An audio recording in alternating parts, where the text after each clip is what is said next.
شیرینگ داد که چجوری انجینیر داره مثلا با یه سیستمی که بیولوژی مرتبطه برهم کنش داره میتونه طراحیشو تغییر بده. اینا برام خیلی جالب بود، ولی در نهایت بعد از اینکه خب اپلای کردم برای پی اچ دی اومدم اینجا و الان هم در حال حاضر رشته من اینجا تو دپارتمان سل بیولوژیه و کارم هم روی بیشتر دراگ دلیوری توی کاردیوواسکولار دیزیزز.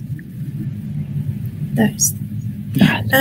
در مقطع کارشناسی که الان مستر اپلای کردید یا پی اچ دی، یعنی ارشدتون رو؟ بله. از ایران من برای پی اچ دی ابتداً اومدم، ولی فاندینگش یعنی در واقع موقعیت مالیش اصلا خوب نبود، برای همین مجبور شدم اونجا رو ترک کنم به جای برم که بتونم از نظر مالی افوردش. درسته. در مقطع حالا کارشناسی که تشریف داشتید ایران، حالا من دیگه از بحث دندان پزشکی که خوندید توضیح دادید که حالا به دلیل علاقتون اومدید توی بحث علوم بنیادین. ممکنه توضیح بدید که در چه فیلدهای تحقیقاتی کار کردید یا روی چه موضوعاتی کار کردید بیشتر توی ایران و بسترش مناسب بود به نظرتون؟ میتونید نصیحت کنید که ما دانشجوهای حالا کارشناسی زیست شناسی بتونیم از این اطلاعاتتون بهره ببریم. خیلی سوال خوبیه. ببینید قبل از اون من باید یه بک‌گراندی بدم به دوستانی که تو رشته‌های بیولوژی هستن. حتما برای که اپلای کنید حواستون خیلی به این باشه که پروگرام هایی که تو کل دنیا هست متفاوت از نظر ساختار و این ساختار متفاوت باعث میشه که شما به نظرم آموزش بهتر یا متوسط‌تر یا حتی بدی ببینید. پس دقت بکنید، چون تجربه پی اچ دی تجربه واقعا فرسایشیه، فرقی نمیکنه کجای دنیا باشه، تو ایران باشه توی ایالات متحده باشه، فرقی نمیکنه، کلا استهلاک داره. همینطور که خودتون میدونید رشته‌های بیولوژیک به طور با در واقع اختلاف بسیار زیاد نسبت به علوم دیگه بارها ممکنه شما یک چیزی رو ترای کنید چون علوم تجربی حساب میشه دیگه و جواب نده. یک سال ممکنه روی یک آزمایش روی یک رخداد آزمایش کنید و ببینید که جواب نمیده. برای همین اینو مد نظر قرار بدید. پروگرامی که من اینجا واردش شدم از این نظر خوبی روش من از آخر شروع میکنم به سمت اول، به خاطر اینکه این یکی دو سال اخیر برای من خیلی علم بیولوژی رو بیشتر تو دنیای الان معرفی کرد، به خاطر اینکه پروگرامی بودش که و اینم بهتون بگم که من کاملا فقط این پروگرام‌های رو بیشتر اپلای کردم که روتیشن محور بود، به خاطر که نمیدونستم واقعا چه موضوعی میخوام کار کنم. ممکنه خب برای خیلی از ما مثل خود من که اول اومدم اینجا خیلی این دید وجود داشت که فعلا از ایران در برم، حالا برم یه جایی که بتونم نه لزوما به خاطر شرایط ایران، به خاطر حالا علاقش به علم میتونم باشه. اما باید این رو به نظر من بهش دقت کرد که کجا و چجوری درس باید بخونی. من شانسی افتادم اینجا ولی خب خیلی راضیم و وقتی که انتخابش کردم هیچ ایده نداشتم، ولی وقتی که الان که اومدم خیلی دیدم بازتر شده. برای همین من سعی کردم تو حوزه‌های مختلف شروع کردم. اولین چیز من که شما ممکنه تو لب هاتون اینجا روش کار میکنن مثلا مگس سرکه بود، 2 تا در واقع آزمایشگاه توی اون روتیشن گذروندم، ولی خب دیگه با تکنیک ها و امکاناتی که تو کشور غربی وجود داره و بعد از اون مثلا وارد یک چیز کاملا بیوشیمی شدم، روی ساختار RNA بود و فیس سپریشن که خب خیلی مفهوم جدیدیه توی بیولوژی و هنوز هم معلوم نیستش که واقعیت داره یا نه، متأسفانه نمیدونیم و برای من خیلی جالب بود رو همینا کار کردم و در نهایت یک آزمایشگاه دراگ دلیوری بود که خب اون رو انتخاب کردم. یه جورایی قصهش طولانی میشه، خیلی نمیخوام در مورد صحبت کنم. توی نیو هیون بیشتر روی ساختار سه‌بعدی در واقع 3D سل کالچر سلولای پوست خیلی علاقه‌مند بودم، مطالعه می‌کردم. اینجا خب دپارتمانشون تونسته بود بعد از سال پول جمع کنه و 3D بای پرینتر بگیره. اون خیلی به من ایده داد در مورد اینکه سلول رو مثلا چجوری بایو اینک تولید میکنن، چجوری ازش استفاده میکنن که مثلا طراحی یک حالا مایکرو تیشو. و این برای من اون خیلی خوب ارزشمند بود و هنوز هم کار ادامه داره. هنوز ما موفق نشدیم به اندازه کافی اون چیزی که میخوایم رو در بیاریم. من هنوز با اون گروه در ارتباط هستم و قبل از اون هم توی ایران بیشتر روی متریال و ارتباطش با حالا چه متریال زیستی چه متریال سینتتیک در واقع با مواد در واقع با سلول های زنده، این ارتباط برای من ارزشمند بود که چگونه میتونن روی هم ارتباط بذارن. ولی خب به دلیل در واقع مشغله زیادی که داشتم واقعا نتونستم از نظر خودم تحقیقی رو به نحو احسن تو مرحله از زندگیم انجام بدم. اما همین که آشنا شدم با کل قضیه متوجه شدم که خب جواب میده، یعنی میتونم تصور کنم که اون داره کجا من میبره. خیلی ممنونم آقای دکتر. یه سوالی که شاید خیلی از دوستان بخوان بدونن، ما حالا دانشجویان بیولوژی با یه سری محدودیت‌ها در زمینه‌های تحقیقاتی، مخصوصاً اگر که حالا بخوایم مقاله پژوهشی ریویو نباشه و حالا پژوهشی باشه، به نظرم خیلی محدودیت‌ها وجود داره. شما چه برخوردی داشتید با این محدودیت‌ها؟ آیا در مسیر شما وجود نداشت یا اگر داشت برای این کارهای پژوهشیتون چیکار می‌کردید؟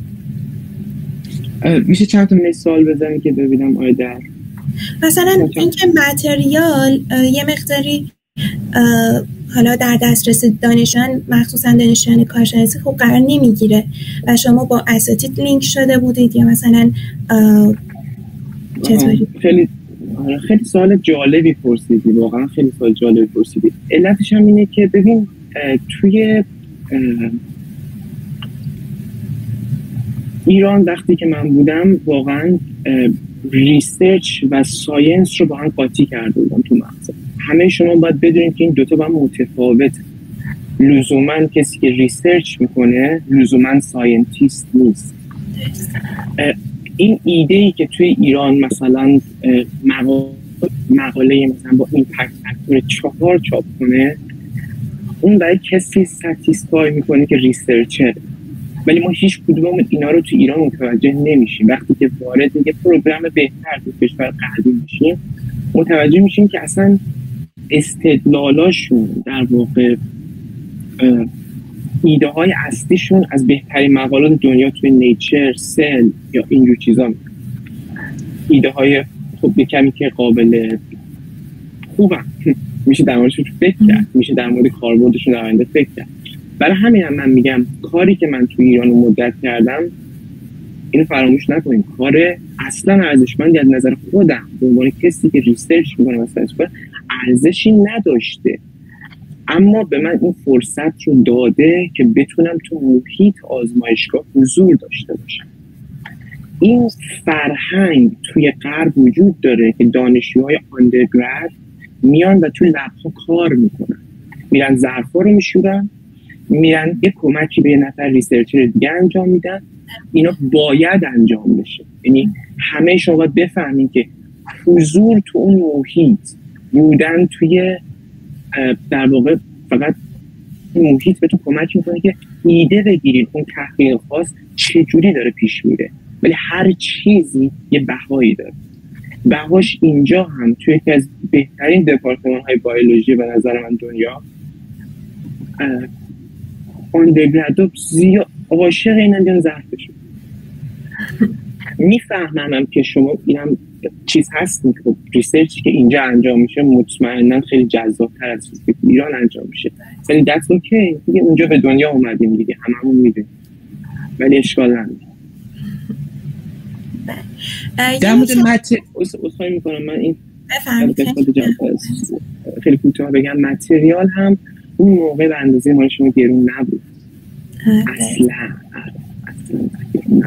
و بعد برای ما در نظر میگرفتن و دانشجوی مستر 5 میلیون تومان. این 5 میلیون تومان کاملا کافی بود برای کل ریسرچ من.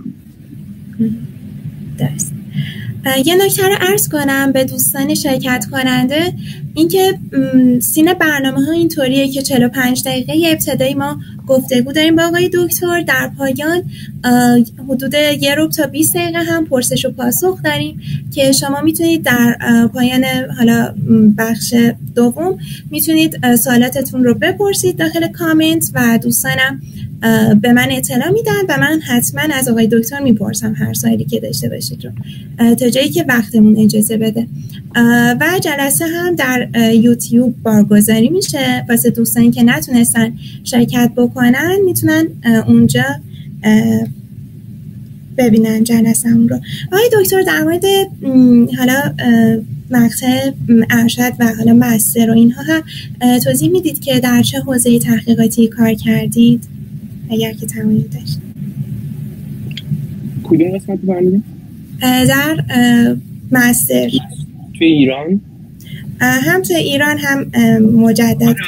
حتما توی ایران من خب یکی از چیزایی که من خب دانشکده دندانپزشکی بودم باید حتما 2 تا تز با هم انجام میدادم، یکی برای مسترم یکی برای دندانپزشکی. خب توی اون قسمت ساینس یعنی مسترم تونستم یه سری مقالاتی برام جذاب بودن که توشون از دنتال استم سل استفاده می‌کردن و ارتباطاتشون با متریال هایی که توی دندانپزشکی استفاده می‌شد برای بازسازی انتهای ریشه. اونها برای من خیلی جذاب بود و با توجه به صحبت، ولی استادم بیشتر کارش کنسر بود، اما با هم دیگه خیلی خانم باهوشی بود، میتونستیم با هم دیگه یه راهی رو بسازیم و انجامش بدیم. خیلی کارام خوب پیش رفت اتفاقا، خیلی با اینکه عقب بودیم ولی خیلی از کارهایی که خیلی مثلا 6 ماه من از خودم شانس میاره، اینا خیلی مهمه حواستون باشه. من دیدم آدمایی که تو بیولوژی کار زیاد میکنن، من از جواب میگه یه دفعه میخورم به بنبست. اوکی حواستون باشه. این برای من جذاب بود. توی دندانپزشکی اون قسمتش که خیلی یه جورایی برام جالب بود وقتی انجامش میدادن توی کلینیک ها، وقتی یه سری جراحی ها رو انجام میدادن که مجبور بودن لثه رو از روی استخون بردارن، اون استخون که یه جورایی لفت میشد از مخاط، اون رو میومدن میپوشوندن با متریال های مختلف و اون دوره بود که خیلی رو ممبرینا کار میشد. خیلی از شرکت ها ممبرینا مختلف ایران حتی تولید میکنن، من نمیدونم تولید میکنن یا نه، و قیمتش هم خوب بود، میشد باش کار انجام داد. موقع مثلا 200,000 تومان و خب اون کار من خب دوست داشتم. تو دپارتمان جراحی بود، استادم هم خیلی استاد مهربونی بود واقعا، خودش هم علاقه من بود. بعداً فکر می‌کنم یه دوره خودش پی اچ دی رفت آلمان گذرون، روی همین متریال ساینس گذرون. یه جوری آدمایی هستن که دوست دارن ساینس رو باید پیدا کنید، کسایی که علاقه‌مندن به ساینس و ریسرچ، اینا بهتون کمک میکنن، بهتون ایده میدن که چجوری پله ها رو بریم بالا. تو دوره‌ای که توی نیو هیون بودم کار خودم رو روی همون سلولای کراتینوسایت ها و فایبروبلاست با چند تا پروتئین وسط مثلا می‌خواستیم یه 3D سل کالچر بسازیم از یه بافتی که خب بهش میگن کیلوئید. کسایی که مثلا زخم دارن وقتی که افراد اون ناحیه رو بیش از اندازه تحریک کنن باعث میشه زایعه اون ناحیه ایجاد بشه، کاملا خوشخیمه و بهش اصطلاحاً میگن هایپر پرالیفریتیو، زیاد پرالیفریشن اتفاق میفته در سلول‌ها. اون برام خیلی جالب بود و توی یه سری افراد از نظر ژنتیکی خیلی مستعدتر هستن از جمله خود من و خب یک دلایل دیگه هم که این تحقیق من رو برام شروع کردن بود. خب من اینو همیشه روی بدنم داشتم و همیشه بهش فکر میکردم خب چجوریه، مطالعه کردم بعد در موردش، سعی کردم بسازمش با استفاده از روش خیلی سنتی تر و بعد از اینکه 3D بای پرینتر گرفتم دیگه زمانی نشد که ما اون وسط چیز کنیم، در واقع به 3D بای پرینتر یک چیز خوب داشته باشیم. به هر حال یه تغییر خیلی جالب دیگه هم که تو این مدت داشتم من و شاید جالب به نظرتون برسه اینه که تو هم دوره که تو نیو هیون بودم، این خاطرتون باشه تمام همون اوایل 2019 بود که کووید اومد و استاد ما گفتش که بیاین بچه یه چیزی بسازیم که ونتیلیشن، دستگاه ونتیلاتور بیمارا هوا اکسیژن میداد که در واقع داشتن از این بیماری رنج می‌بردن. اومدیم ما یه سری اتصالات تی شیپ در واقع پرینت کردیم 3D با استفاده 3D پرینتر و حتی در حد استیت هم استفاده شد ازش، ولی فکر میکنم از یه جایی به بعد گیر میکرد، خیلی گفتن که استفاده نکنیم بعد شدنم میگن من نمیموردن ولی خب زود در واقع چیزش کردن دیگه استفاده نکنیم. خب آقای دکتر، شما با توجه به اینکه تغییر فیلد تحصیلی دادید، از دندان پزشکی اومدید وارد رشته زیست شناسی شدید، اگر که دوباره همون دانش آموز کنکوری می شدید و انگار اون موقع قرار بود راهتون رو انتخاب بکنید، باز هم همین راهی که اومده بودید رو می اومدید یا چیکار می کردید؟ آره 100% همین راه می اومدم. خیلی راه یعنی بازم می رفتید دندان؟ آره چرا که نه، برای اینکه الان من دارم از علم لذت میبرم. شما ممکنه آدمای خیلی الان دارین به علم ولی من از مسیری که اومدم راضیم، خوشحالم ازش، ولی خب اگه دوباره برگردم ریسک نمیکنم چون از این مسیر خوشم میاد. ولی اینی که چجوری با ساینس هم آشنا بشین به نظر من خیلی اهمیت داره. اینی که چه زمانی رو اختصاص بدین به کارتون هم خیلی اهمیت داره. به طور مثال عرض میکنم اگر شما موقعی که کنکور دارید میدید یه تعداد خب زیادی روی شما فشار وارد میکنن که وارد رشته های در واقع علوم پزشکی بشید و پارامدیکال بشید، اینا خیلی کمک میکنن بهتون که ایده بگیرید چجوری به کلینیک فکر کنید. اگر علاقه‌مند باشید به کاربرد علم در کلینیک، این ایده رو من از اینجا گرفتم، ولی قاعدتاً با مطالعه هم میشه. یعنی من بهتون پیشنهاد میکنم در مورد همونطور که در حال مطالعه هستید در مورد مسائلی که ممکنه حالا هر کدومتون به یه چیزی علاقه‌مند باشین تو حوزه‌ای که هستید، خب خیلی متفاوته دیگه، واقعا علم زیست شناسی وسیع شده این روزا. باید متوجه باشید که هر انتخابی با خودش یه سری کانسیکوئنس ها میاره و یک کمی بیشتر بهش فکر کنید، یک کمی ذهن خودتون بزرگتر کنید. شما قرار نیست با خودتون فقط رقابت کنید، شما یه عالمه به اصطلاحاً رقیب دارین تو دنیا برای پذیرش گرفتن، اما اینو باید بفهمید وقتی که دیگه پذیرش گرفتید اینا رقیب شما نیست، اینا هر کدومشون یه انسانن با کلی اندیشه، با مسیر متفاوت. متاسفانه تو ایران این اتفاق میفته و تمام من بارها با دانش آموزانی صحبت کردم که از انتخاب رشته داشتن و میگفتن ما مثلا واقعا زیست شناسی دوست داریم و در نهایت زیست شناسی رو انتخاب کردن. ولی من مثال‌های بسیار بسیار زیاد دارم، کسایی بودن که با رتبهش اون موقع بهترین جاها میتونستن هر چی بخوان، اما دوست داشتن، رفتن، از مسیرشون هم راضی بودن. من همین دوستم. متوجه باشید که یه مسیر هر وجود داره. کدوم از ما مثل من میام یه نظری میگیم روی میز میریزیم، شما باید فکر کنید و انتخاب کنید کدوم برای شما خوبه. من اگه برگردم این مسیر انتخاب میکنم به خاطر اینکه ازش لذت بردم تا الان، اما اگر شما احساس میکنید که اول اصلا به نظر من خیلی خوب فکر کنید به اینکه هر جایی که هستید، الان ممکن از رشته‌های مختلف اینجا حضور داشته باشید، هر جایی که هستید باید بدونید که فکر کنید که اول به چی علاقه‌مندید. این انتخاب بسیار بسیار بسیار بزرگیه تو زندگی آدم و این به مرور تغییر میکنه. سعی کنید به تغییرات توی ذهنتون یه جورایی آزادش بذارید اتفاقایی که میفته دور و براتون روتون تاثیر نذاره. شما باشید که تصمیم میگیرید چی کار میکنید. اول باید بفهمید چی رو دوست دارید. اگه مدیکال دوست دارید و الان دارید زیست میخونید مثلا، that's okay. راههای مختلفی وجود داره برای اینکه به اون پشنتون برسید، ولی ممکنه 4 سال دیگه اصلا بگید من چقدر اینو دوست دارم. پس نسبت بهش ذهنتون رو باز بذارید همیشه.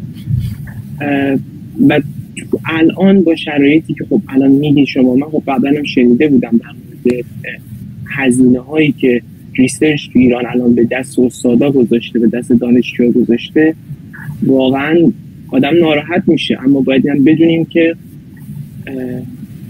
نباید گیواب کنیم. هیچ کدوم هر کدوم از ما مشکلاتی داریم تو زندگی، متفاوت هم با هم دیگه، و نباید گیواب کنیم.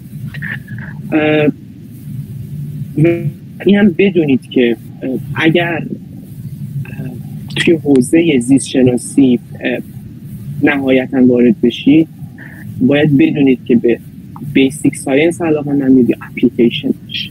بیسیک مسلماً حقوق کمتری داره، اما خب تو تهش میتونید به قول خودشون عشق کنید.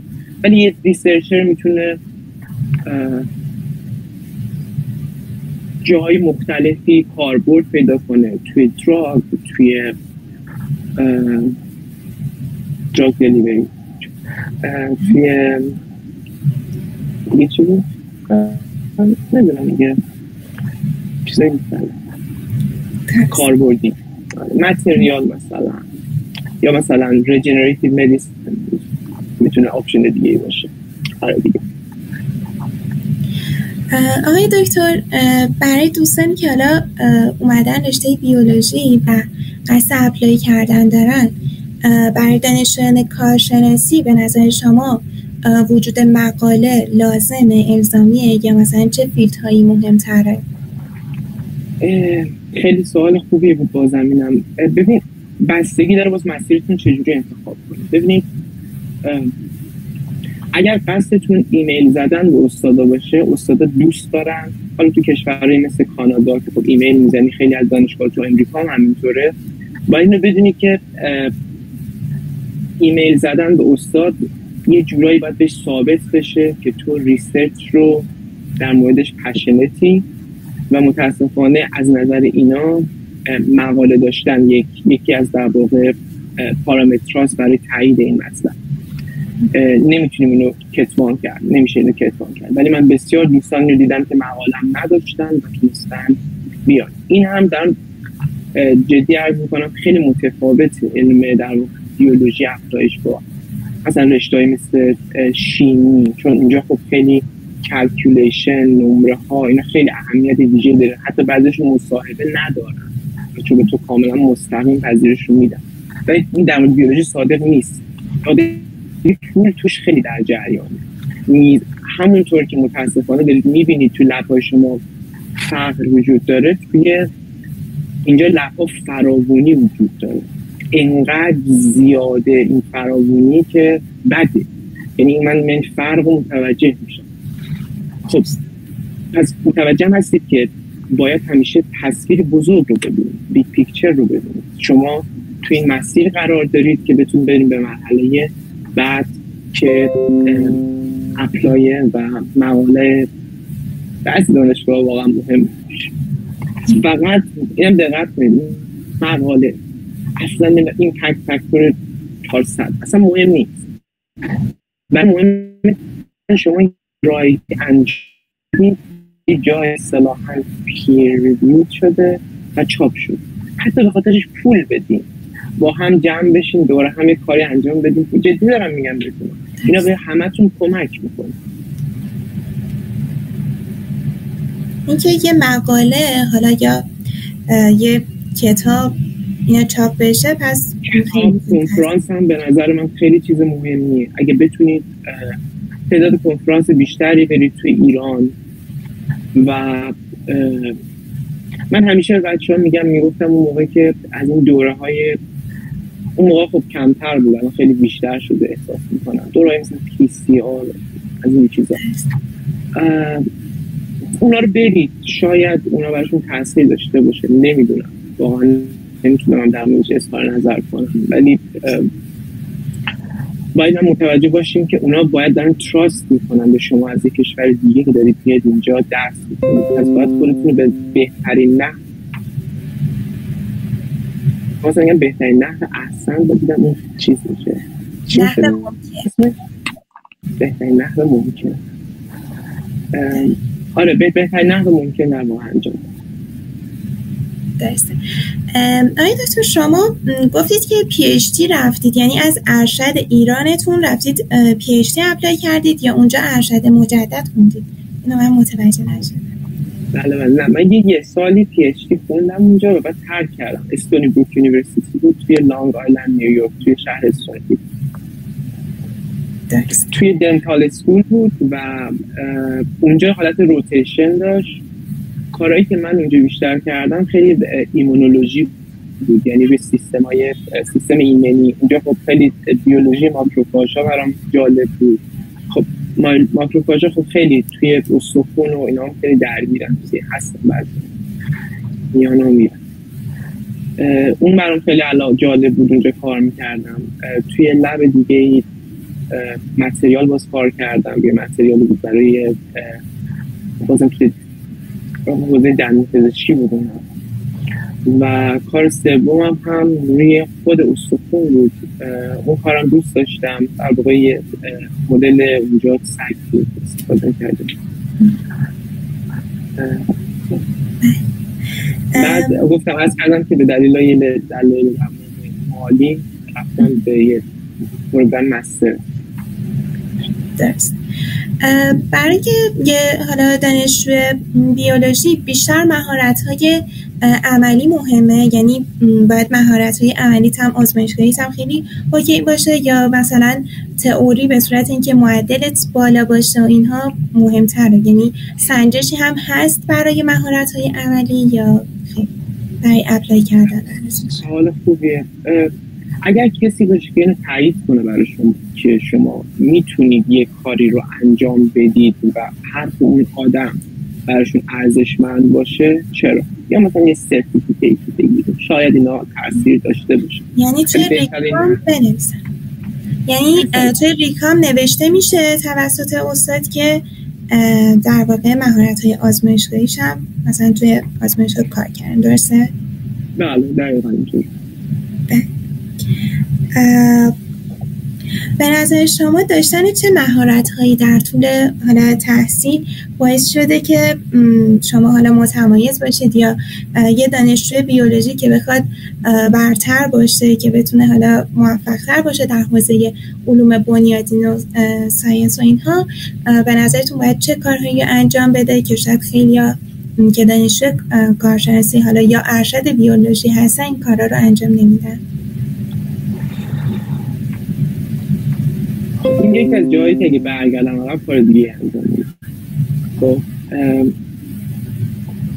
من همیشه فکر می‌کردم که کار عملی اهمیت داره، ولی بعد از اینکه خب دست به کار بردم و انجام دادم متوجه شدم که واقعا اینطور نیست. هر تکنیکی میشه حد اکثر به یه ماه یاد بگیرید، مستر بشید و اینو با اطمینان به همتون میگم. فرق نمیکنه که کار عملیتون خوب باشه یا نه، یه پروتکل باید پیرویش کنید. اگه مثلا مقداری پیچیده‌تر باشه بعد از 4 بار 5 بار 6 بار نه 10 بار یادش بگیرید، پس خیلی کار سختی نیست. ولی من اینطوری فکر میکردم، اما الان متوجه شدم که اینطوری نیست. شما برای اینکه بتونید یک آدمی باشید که بتونه خوب فکر کنه توی ریسرچ، توی در واقع دنیای آکادمی، باید اول از همه خودتون رو مسلح کنید به نالج از مقاله خوندن میاد. نالج از مقاله خوندن میاد، نالج از فکر کردن میاد. لازم نیستش که تصمیم بگیرید شما نوعی که من میخوام از امروز شروع کنم روزی 2 مقاله بخونم. نه، راه درستش اینه اول یه مقاله توی حوزه‌ای که شما بیشتر دوست دارید که مطالعه کنید. مثلا میگید من اپیژنتیکس رو دوست دارم، مثلا میگید من دراگ دلیوری رو دوست دارم، مثلا میگید من ساختار پروتئین دوست دارم. هر کدوم از اینها، هر کدومشون یه دونه مقاله ریویو بخونید، ببینید علم داره تو این زمینه کجا میگذره، آیا شما میتونید باشه ارتباط برقرار کنید یا نه. بعدش برید سراغش، دقیق بشید. صرفا هم مقاله های خیلی بزرگ، مقاله هایی که بیشتر از همه سایتیشن خوردن، تو همون مقاله ریویو خوب میتونید رو پیدا کنید. این مقاله ریویو خوب داره از جای خوب داره در آورده، داره به شما اطلاعات میده. اونا رو مطالعه کنید و وقتی که نالجتون در مورد اون زیاد شد، شروع کنید به فکر کردن، حتی به آزمایش طراحی کردن. شما نیازی ندارید که آزمایش انجام بدید. شما میتونید با یه انسان دیگه یه جای کره زمین، یه جای دیگه که پول داره، بهش بگین این توضیح منه، یه صفحه، به نظر تو این عملیه یا نه؟ مثلا تو آدمو صحبت کنید. اینه که شما رو یه آدم متفکر و موفق ایجاد میکنه، نه کسی که تکنیک بلده. اما یادمون نره اینجا هم دنبال این آدمایی هستن چون برایشون زمان مهم هست. اما شما بدونید که چیزی که مهمه یاد بگیریم تفکر نهادانه در مورد مقالات علمی، در مورد کتاب‌ها، مفاهیم زیستی.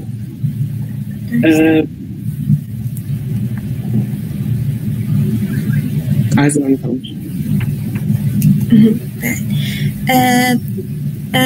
آقای دکتر، به نظر شما حالا چه سایت های معتبری هست که مقالات ریویو که فرمودین رو از اون سایت ها بچه بگن، یا چه کتاب هایی رو توصیه میکنید که مثلا دانشجویان حالا کارشناسی و ارشد کنن رشته های بیولوژی اونا رو بخونن؟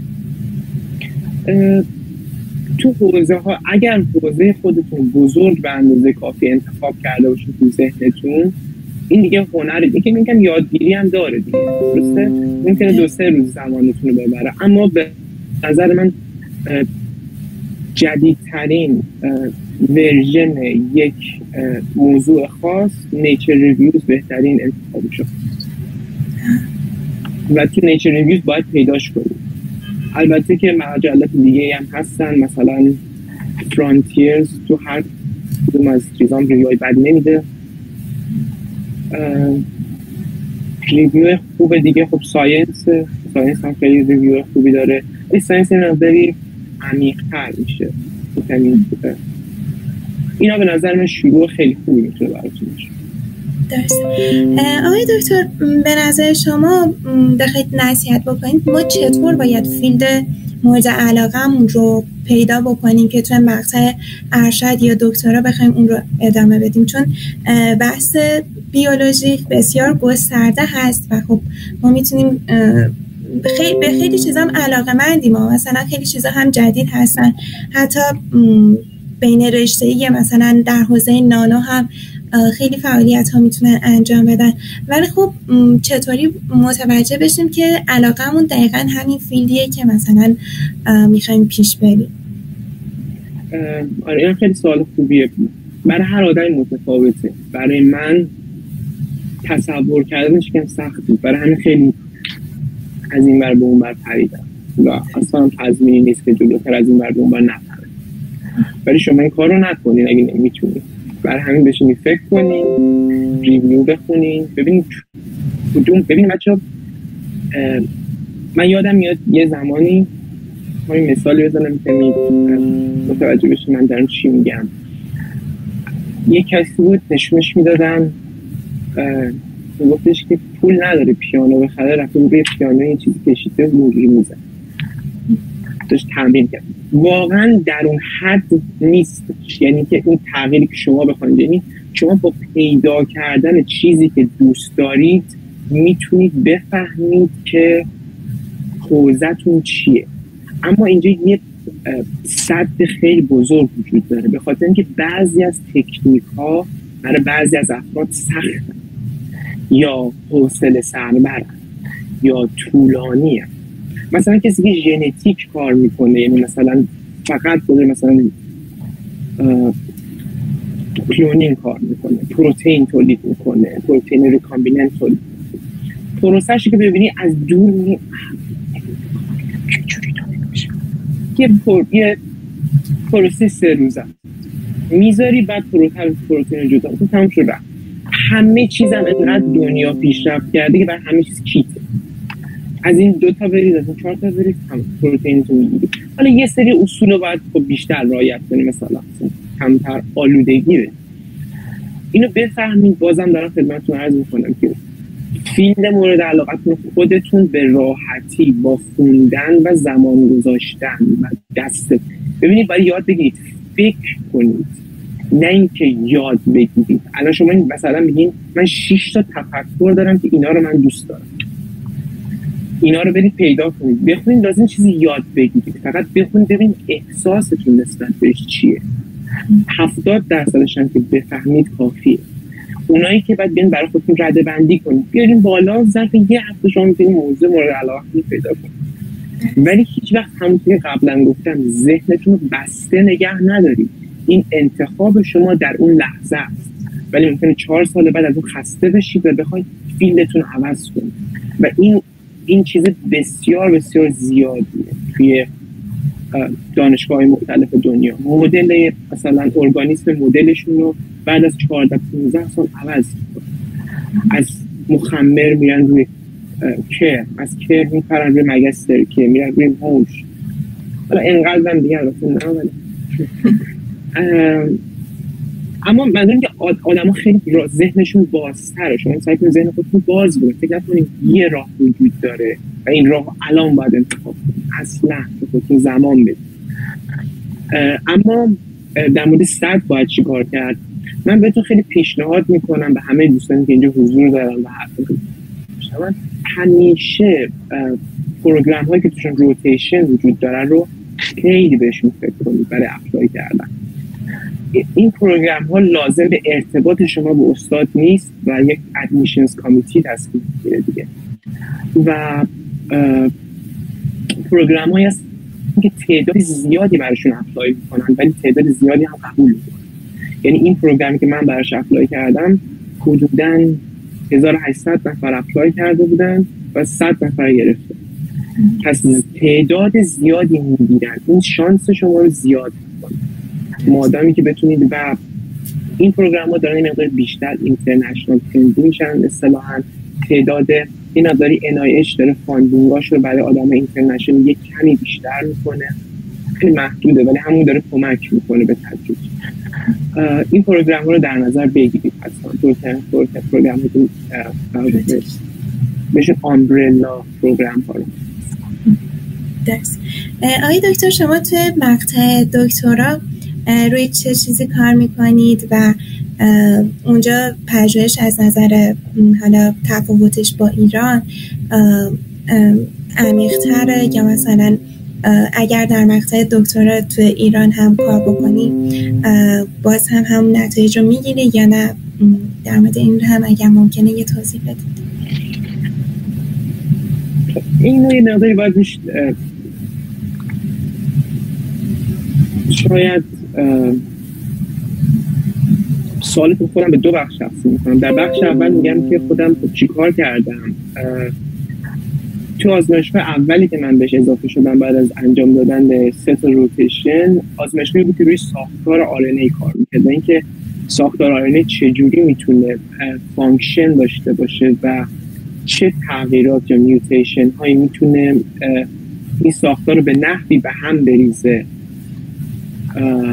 که فانکشن تغییر کنه، حالا خاموش بشه، بیشتر فعالیت داشته باشه یا اصلا اون RNA نابود بشه. بسیار لب خیلی خوبی بود، من راضی بودم. اما خب بعد از حدود 6 ماه با استاد مشکل برخوردم و لبم مجبور عوض کنم. این دوران خوب سختی هم بود، اما از ریسرچ که انجام دادم واقعا راضی بودم. خیلی هیچ وقت من روی ساختار کار نکرده بودم. یک در واقع روش بود که با استفاده ازش میتونستیم با یه سری آزمایش شده در اون کمیکال بهش بودن کمیکال کلونینگ، ساختار آر‌ان‌ای رو در واقع میتونستیم در بیاریم با این سری آزمایش ها. این داده ها میگرفتیم، اون داده ها رو با توی حالا کد هایی که وجود داشت برای به دست آوردن ساختار استفاده میکردیم. اون برای خیلی جذاب بود به خاطر اینکه مقیاسی که داشتم توش کار میکردم خیلی کوچولو بود، یعنی در حد مقیاس مولکول ها بود. اون برای من خیلی جالب بود. اما دست روزگار برام شد که ما برم این آزمایشگاهی که یه آدمیه، یه استادیه که کارش بیشتر روی فارمسی در واقع بیماری های قلبی عروقیه و این کارش ابتداعاً این بود که چجوری میشه با استفاده از داروهایی که آنتی اکسیدانت هستن ما چجوری میتونیم دلیور کنیم به یه ناحیه خاص، مثلا ناحیه آتروسکلروز توی عروقمون، سایه‌ای که عروق میگیره و فوت میکنه.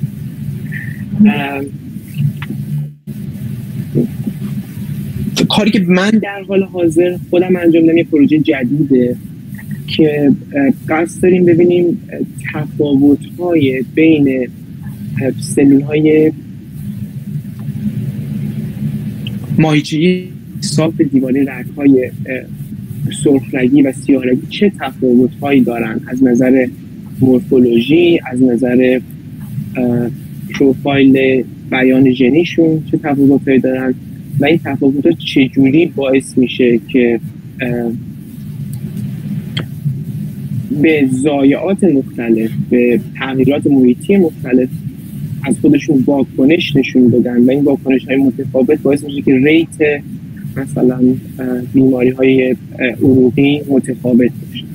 ایده اینه که این عروق در واقع این سلول‌ها مسئول این تفاوت هست. البته که بیولوژی بسیار هم که خود گفتی خیلی علم پیچیده و بزرگیه، برای همین نمیشه واقعا فقط با یه سری آزمایش با یه متغیر رو فقط تغییر دادن همه نتایج رو اختصاص بدی در واقع به اون متغیر. بخاطر خیلی پیچیدگی‌ها در سطوح مختلف بود و این خیلی برای من بیولوژی رو جالب میکنه. اونجایی که یه سلول میتونه اینقدر پیچیده باشه، اینقدر قشنگ همشون کنار هم قرار بگیرن که ما یه سری آدم با آگاهی نشستیم کنار هم بریم با هم صحبت. برای من واقعا فسینیتینگ هر رو بدش روزه. درست. آقای دکتر در مورد جایگاه بیولوژیست ها در حالا خارج از ایران و کنن بازار کاریشون اینها هم توضیح میدید لطفاً؟ بله. توی حوزه اون چیزی که اصطلاحاً ما بهش میگیم مارکت آنتیبادی، به نظر میاد که بزرگترین مارکت ها هست در حال حاضر و فاندینگ به سمتش خیلی زیاده و این مارکت رشد بسیار شدیدی خواهد کرد به خاطر اینکه آنتیبادی تولید کردن الان خیلی چیز روتینی شده، ساده، با تمام این ای آی و اینا که اومده که آنتیبادی دارن اینونت میکنن در واقع با ای آی. خیلی چیز بزرگه ولی خب هنوز نیازمند نیروی انسانی هستیم تا بتونیم اون ساختار رو در واقع آزمایشگاه تولید کنیم در حال حاضر، ولی معلوم نیست ممکنه 4 روز دیگه ای آی اون رو هم بگیره، نمیدونم.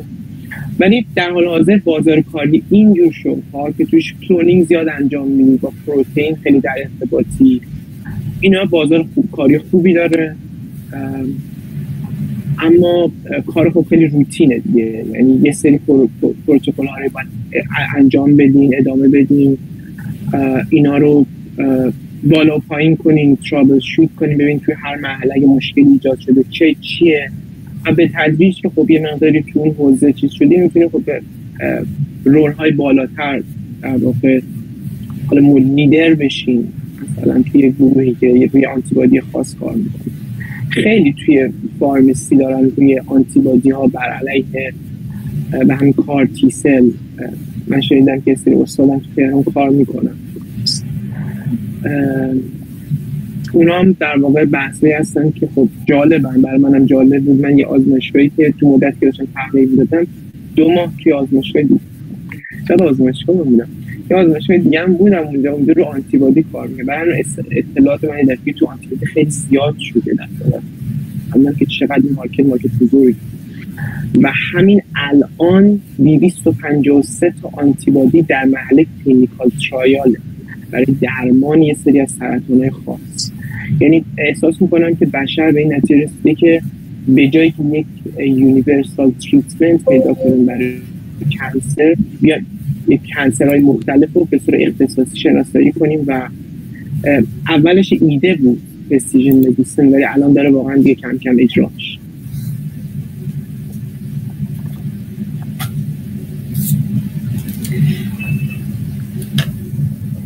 خدمت هستم. بله خیلی ممنونم از توضیح. یه توضیح دیگه هم خواستی من ندونم. بفرمایید. خب نه بگی خودت که من میخواستم بگم یکی از دوستان پرسیدن که در مورد روتیشن پروگرامز اگر ممکنه بیشتر توضیح بدید. 100%. اینا پروگرامایی هستن که تو کانادا من دیدم، توی اروپا دیدم دارن، توی امریکا هم خب حدوداً 14-15 تا دانشگاه هستن که این کار انجام میدن، حدوداً 5-6 تا بالا پایین. اتفاقی که میفته اینه که شما اپلای میکنی براشون چیزایی مثل خب تافل، هر چیزی که لازم داره در واقع برای اپلیکیشن سابمیت میکنی و در نهایت یک کمیته تصمیم میگیره و شما یه پروگرام هایی که اصطلاحاً بعضیشون بهش پروگرام های کل دمان بشی که شامل زیر دپارتمان های مختلف اینها در کنار هم قرار میگیرن و میشن یک پروگرام کلی. مثلا اسم پروگرامی که ما اینجا هستیم که زیر نظر مدیکال اسکوله اصطلاحاً بهش میگن BBSP یا Biological and Biomedical Sciences Program. بعد اینم به نظر من خیلی چیز جالبی بود به خاطر اینکه این فرصت رو من میداد که تو دپارتمان ژنتیک، سل بیولوژی، نوروساینس، تو همه اینا هر کجا که می‌خواستم میتونستم برم. همون لحظه‌ای که اپلای میکنی از تو یه سری اولویت میگیره. اولویت‌ها به خاطر اینکه اپلیکیشن رو ارسال میکنن به اون اولویت‌ها، اونا بررسی میکنن به مرور زمان و ببینن اگر تو چیزی برای اون دپارتمان تو به مصاحبه در بعد که باید صحبت کنن و همه در واقع اطلاعاتت رو در بیارن، مثلا حدوداً 1.5 برابر یا حتی 2 برابر تعداد کسایی که میخواد قبول کنن رو به مصاحبه دعوت میکنن و بعد از مصاحبه به تو اگر اطلاع میدن که تونستی قبول بشی یا خیر. و روتیشن هم ولی وقتی که وارد این پروگرام ها بشی روتیشن های تو هم آزاده، یعنی با هر دلت بخواد اگر این طرف هم قبول میکنه و شرط قبولی معمولا اینه که یه استادی خب به اندازه کافی منابع مالی داشته باشه. این منابع مالی از کجا میان؟ خب باید گرانت داشته باشه، تصمیم داشته باشه که دانشجو بگیره، باش صحبت میکنی. اگر معمولا استادا قبول میکنن چون همه استادا اینجا تقریبا این ایده رو دارن که شما اگر بخوان یه مسیر جدیدی رو شروع کنید میتونید. ظرف 6 ماه خیلی از اطلاعاتی که از قبل نداشتید یا کارهایی که بلد نیستید رو میتونید انجام بدید. درسته. دوستان خواهش میکنم اگر که سوالی دارید بپرسید. من یه چیز دیگه فقط یه توضیح دیگه هم بدم چون در مورد سل بیولوژی هم اونجا پرسید و آینده شورش. سل بیولوژی خیلی تحت تاثیر میکروسکوپ قرار گرفته و این یه مقداری برای من خیلی جالبه، جذابه، ولی اصلا نیازی نداره که شما لزوما با اصول فیزیکیش آشنا بشید، اما به نظر من خوندنشون در مورد انواع اقسام میکروسکوپ‌هایی که وجود داره و اینکه اینقدر الان چیز شده، جالب شده دنیای میکروسکوپ که شما میتونید قطعاتش رو جداگانه سفارش بدید و خودتون میکروسکوپ رو بسازید و عجیبه واقعا. حتی خیلیشون نقشه دارن، مثل همون کاری که ما توی دوران بچگیمون چیز میگرفتیم درست میکردیم ولی گرونم و این هم به نظر من خیلی مهمه. اگر دوست دارید حتی برای شمایی که توی ایران هستید و شاید میکروسکوپ دسترسی نداشته باشید، پایگاه‌های وجود داره از عکس‌هایی که شما میتونید خودتون جداگانه آنالیز کنید و اینها رو معمولاً باز هم توی ژورنال‌های خوب، مقالات توی ژورنال خوب چاپ شده میتونید پیدا کنید. نترسید و ژورنال رو بخونید. درست. اینو خواستم ادامه کنم. بله خیلی ممنونم. به نظرتون ریسرچ درآمد بیشتری داره یا صنعت؟ یعنی وارد صنعت شدن از نظر درآمدی بهتره یا اینکه حالا کارهای ساینسیک و حالا ریسرچ ورود به اینداستری خب ساده تره و درخواستش هم خیلی بیشتره، برای اینکه اینقدر ما علم تولید کردیم که الان باید ازش استفاده کنیم. اگه استفاده نکنیم مفهوم این همه سال که کار کردیم بی مفهوم میشه، بی معنا میشه. برای همین آکادمی به آدم بیشتر احتیاج نداره، چون تولید علم به اندازه کافی بوده، ما باید چیز کنیم. برای همین هم بیشتر گرانت های گرانت های NIH داره میره به سمت کاربرد. یعنی شما میبینید کسی که در مورد دارو گرانت بنویسه خیلی شانسش بیشتره و پول بیشتری احتمال داره که کسی که روی یه موضوع بیسیک تر بخواد کار کنه. و خب حالا توقعی که اونایی که بیسیک تر کار میزنن اینه که توی گرانت هاشون از کاربردهای احتمالی خود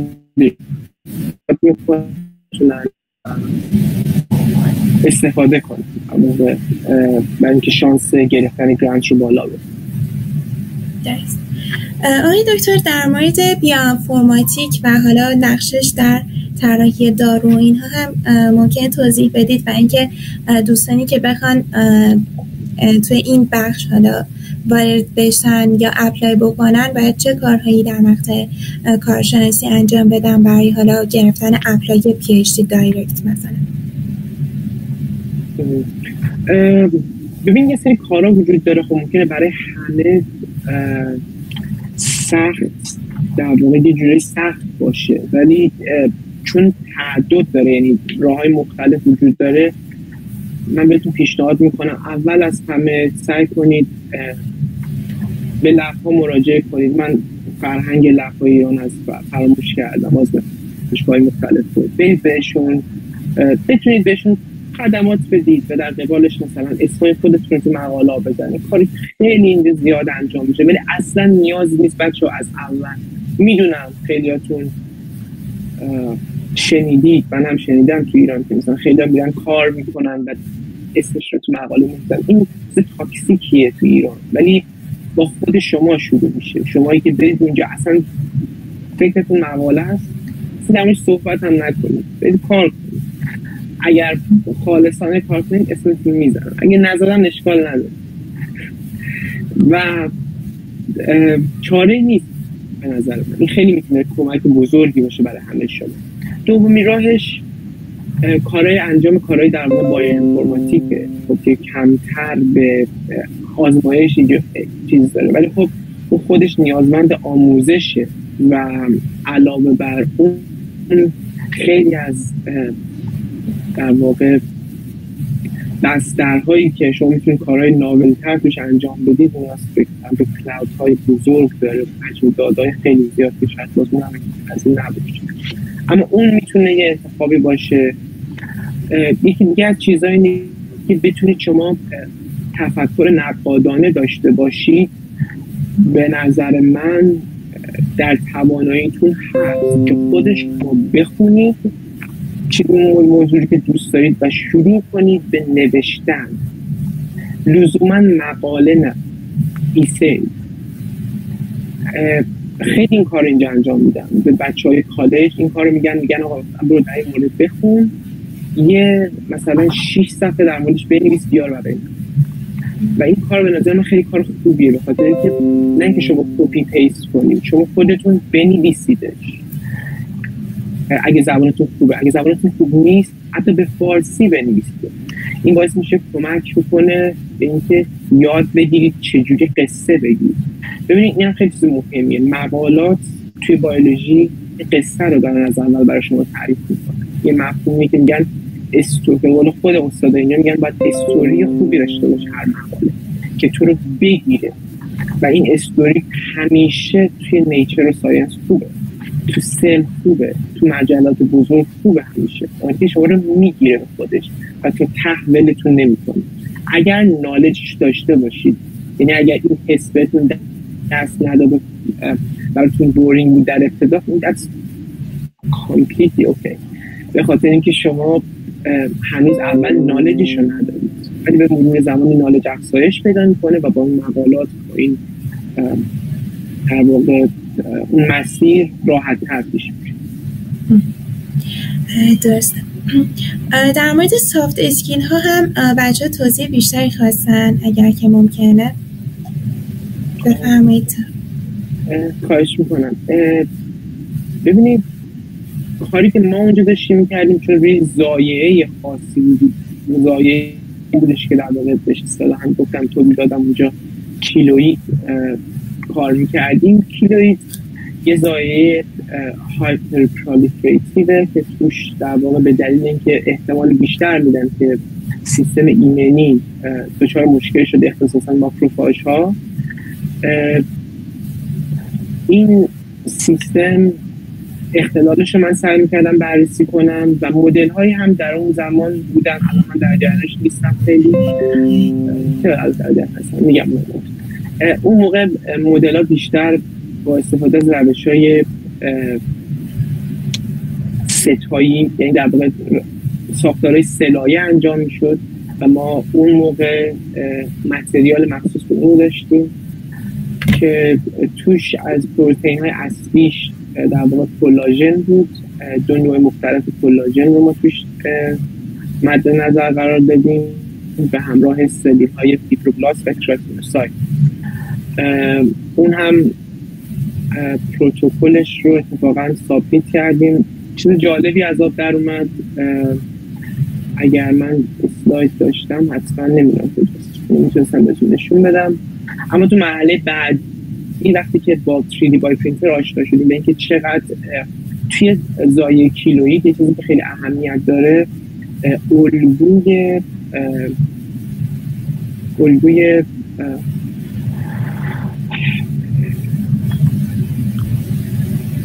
رشته های کلاژن، الگوی رشته های کلاژن چون خیلی تغییر توی ساختارشون و برهم کنششون با هم دیگه چجوری کنار هم قرار بگیرن میتونه باعث بشه که سلول ها بیش از اندازه به مرور زمان شروع کنن به تقسیم شدن. یه زایعه در واقع یه جوری میشه بهش گفت مزمنه، خاطر خیلی خیلی خیلی کم رشد میکنه در طول سالیان سال. مثلا مال خود بنده از 1 میلیمتر الان به از سن 7 سالگی تا الان مثلا 27 سال میشه شده 4 سانتیمتر، خیلی زایعه چیزی. برای همین هم یکی از مشکلات اینه که ما نمیتونیم فیبروبلاست معمولی رو القاش کنیم به یک فیبروبلاستی که توی زایات مثل کیلویید وجود داره. برای همین منابع کم بود، به خاطر اینکه باید سلول میگرفتیم از کسایی که میمادن به درمان بیماران که میخواستن کیلویدشون با جراحی بردارن. ولی متاسفانه خبر بد این بودش که وقتی بازم برمی داشتیش دوره در خیلی تا زایعه بازگشت پذیر بود. البته که اون موقع و الان هم داروهایی هست که ازش جلوگیری میکنه، اما با 3D پای پرینتر ما نتونستیم این زایعه رو بازسازی کنیم فکر می‌کنم به خاطر مدت خیلی مدت کمی بود، به 3 ماه واقعا خیلی نمی‌شد کار کرد، ولی حال هنوز هم دارن از اون موقع کار میکنن. من دارم میگم مال 2 سال پیش هنوز هم دارم شما.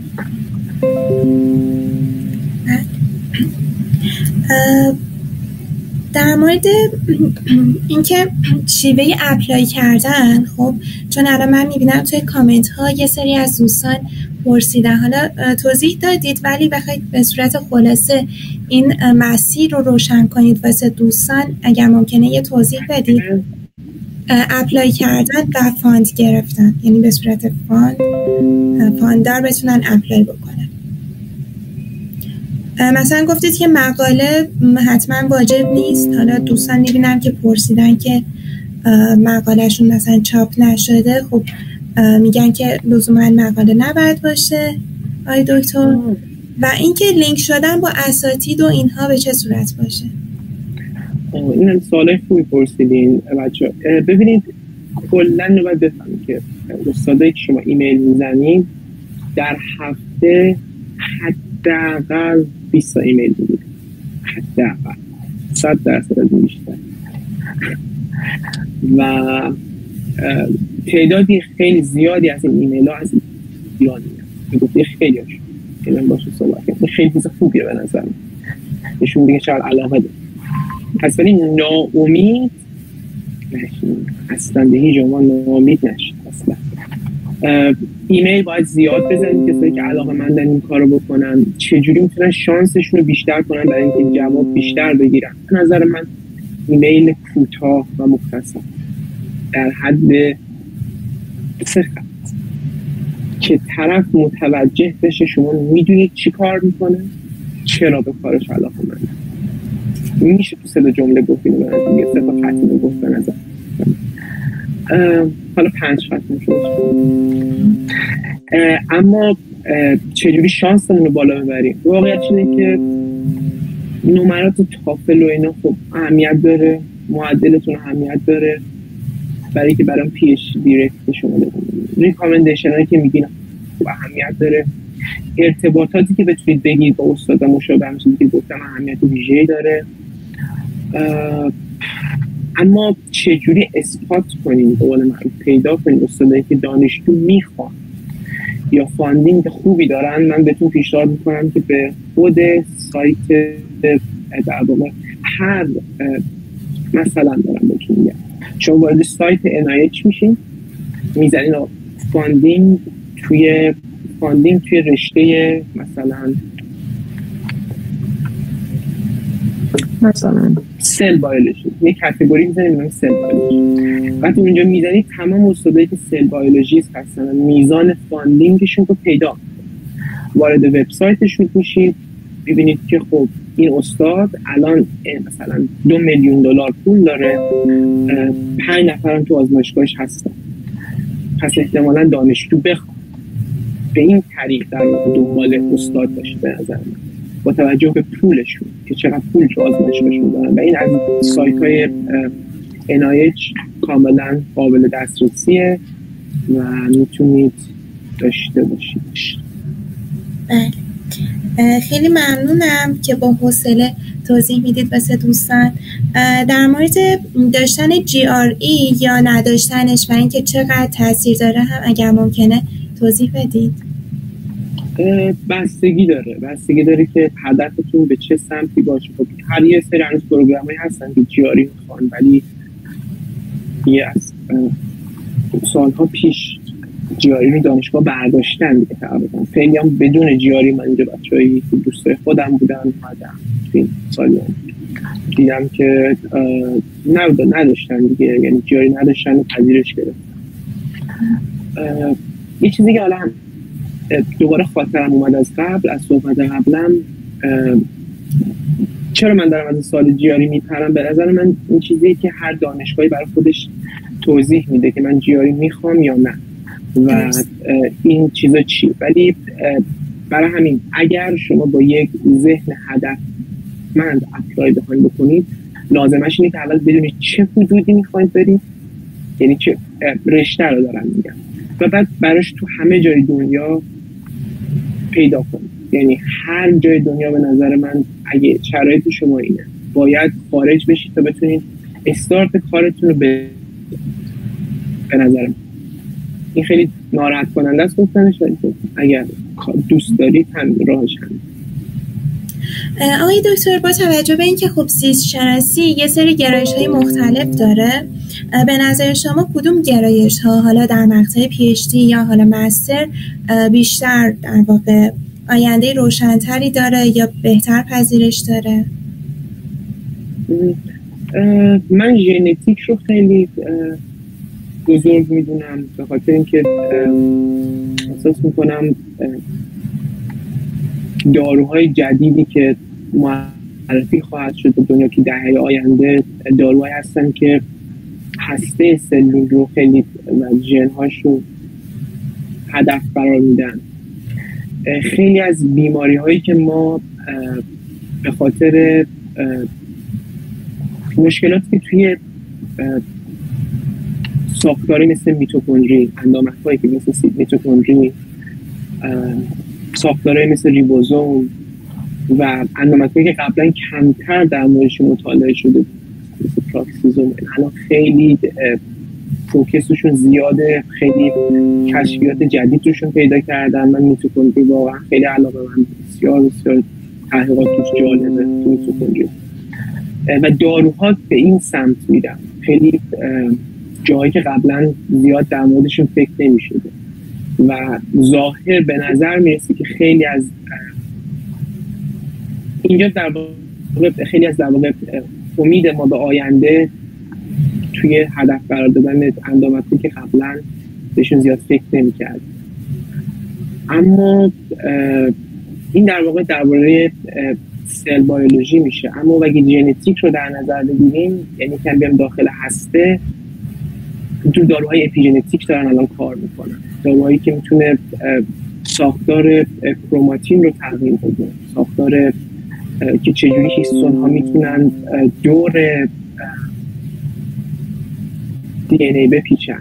خیلی میتونه تاثیر بسزایی داشته باشه، به خاطر اینکه ما تازه متوجه شدیم خیلی مشکلات دیولپمنتال ما به خاطر نقص اپیژنتیکی که داشتیم و درمان اینا میتونه خیلی کمک کنه. برای همین و یکی دیگه از حوزه‌هایی که من بازم توی ژنتیک طبقه بندیش میکنم ولی فارمسی میدوننش، به نظر من همین تولید آنتیبادیه، چون اکثر کار شما تو کلونی تولید پروتئین و ایناست. من بازم ژنتیک میدونم از نظر در واقع کار کرده دستی و عملیش. همین.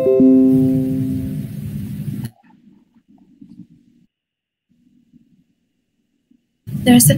آیا دکتر جنتیک پزشکی یا ژنتیک مروری، اگرچه من میکنم که این دوتا حالا میتونه خیلی مرتبط با هم دیگه باشه، ولی اینکه توی ایران توی مقطع ارشد چی رو بخونن، به نظر شما فیلد کاریشون حالا میتونه گسترده تر باشه توی خارج از ایران؟ آره سوال خیلی قشنگی بود. ببینید این رو هم در خارج از ایران اینجوری بهش نگاه نکنید. بازم به نظر من علاقه فکرشون چیزی حوزه که دوست دارین رو بازم باهاش تونستید ارتباط برقرار کنید، به نظر من انتخاب اول شما باید اون باشه. بعد از اونه که شما باید وارد چیزی میشیم که ما اصطلاحاً بهش میگیم چجوری میشه که ما بتونیم چیز رو پیدا کنیم. درستی صدای میاد از من نمیدونم یه بوده روشن میشده، من قطعش میگردم و دوباره روشن شد. عرض بنده چی بود اصلاحی میکنم؟ من فکرم به نظر من اینطوری میرسه بچه ها که اینقدر کاتگورایز نباید کردم تو مغزش. شما نهایتاً توی حد اینداستری بخواید کار کنید، تو حد آکادمی بخواید کار کنید، اطلاعاتتون بعد از این که الان که هستی بعدن که بخواید مستر کنید اینقدر بالا میره که یک جورای دریای کمپون، پس همه این اطلاعاتو دارید. اینجوری نیست بگید خب من ژنتیکم خوبه سلولیم بده، نه. به مرور یعنی باید زمان بدیم، اینطور نیست که لزوما همه چیز رو یه شبه باید یاد گرفت. زمان میدیم و این برای همین بازم میگم ذهنتون رو اصلا به مارکت فکر نکنید وقتی میخواید مستر بخونید. مارکت اگر مسترش ارائه داده میشه توی دنیای خارج، یعنی اگر قصدتون مستر خوندن تو ایرانه که بتونید در نهایت مقاله بدید با شانس خود خیلی بالاتر، رشته هایی رو برید که بدونید توی خارج هم ارائه میشه. مثلا اگر ما مستر سل اند مولکولار بیولوژی توی همه دانشگاه آمریکا، همه دانشگاه آلمان، استرالیا اینا داریم، پس ایران هم اگه مستر رو بخونید برای شما فرصت در آینده خواهد بود. به خاطر اینکه اینم باز درک میکنم خیلی از شما متاسفانه متوجه نمیشید که اینقدر مارکت در دنیا بزرگ تو بیولوژی در حال حاضر که در همه چیز جاب هست. سخت هست، شاید بعضی اوقات سخت باشه پیدا کردنش، ولی هست. درست. آقای دکتر ممکنه ایمیلتون رو در اختیار دوستان قرار بدید؟ یه سری از دوستان ایمیل شما رو من می‌نویسم اینجا.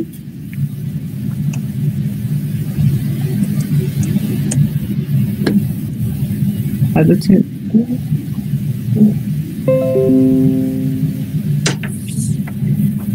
بله خیلی متشکرم. دوستان یه سری سوالاتی که پرسیدید خیلی سوالات کلی بودن یا اینکه آقای دکتر پاسخ داده بودن توی صحبت هاشون، به همین خاطر نپرسیدیم و اینکه تایم جلسه‌مون هم رو به اتمام هستش.